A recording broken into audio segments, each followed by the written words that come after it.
अस्सलाम वालेकुम मेरे प्यारे व्यूवर्स। तो चलिए आज हम शीर खुरमा बनाएंगे। ईद की स्पेशल ईद की डिश है ये शीर खुरमा। तो यहाँ पे मैंने 2 लीटर दूध लिया है। 2 लीटर को हमने बॉईल करने के लिए ऊपर रख दिया है और इसे 15 से 20 मिनट तक हम कंटिन्यूसली चम्मच चलाते हुए पकाएंगे कि ये थिकनेस पॉइंट पे आए। पैन रखा है, पैन में 2 टेबल स्पून मक्खन डाल रहे हैं और सेवइयों को रोस्ट करेंगे।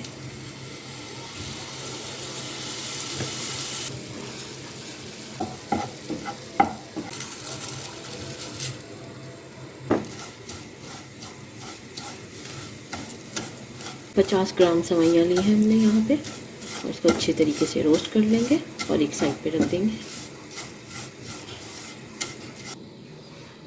दूध में चीनी डालेंगे हम 75 ग्राम।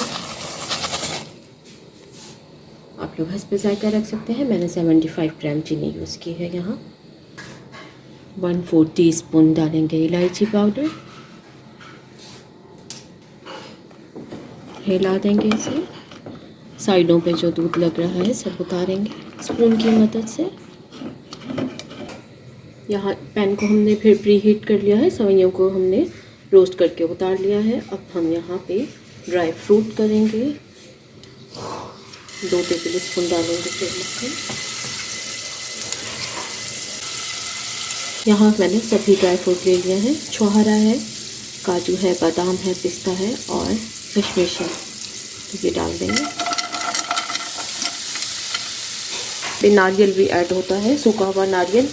मैंने नारियल ऐड नहीं किया क्योंकि मेरे घर वालों को पसंद नहीं है, तो आप लोग ज़रूर ऐड कर लीजिएगा। अब इन सबको हम ड्राई रोस्ट कर लेंगे।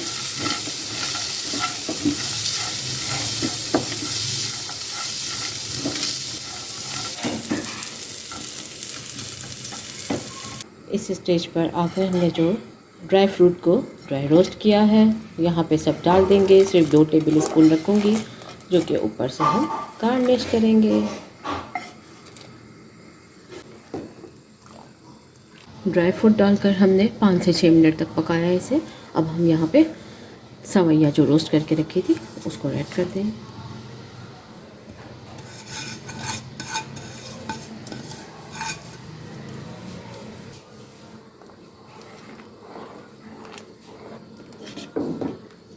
इस स्टेज पर आकर शीर खुरमा बिल्कुल रेडी है। तो चलिए इसे फ्लेम ऑफ करते हैं और डिश आउट करते हैं।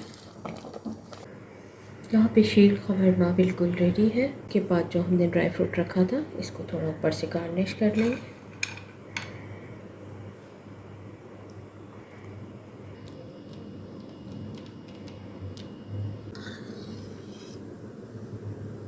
इसी के साथ इजाज़त चाहती हूँ। ईद पर ज़रूर रेसिपी ट्राई कीजिएगा। अल्लाह हाफ़िज़।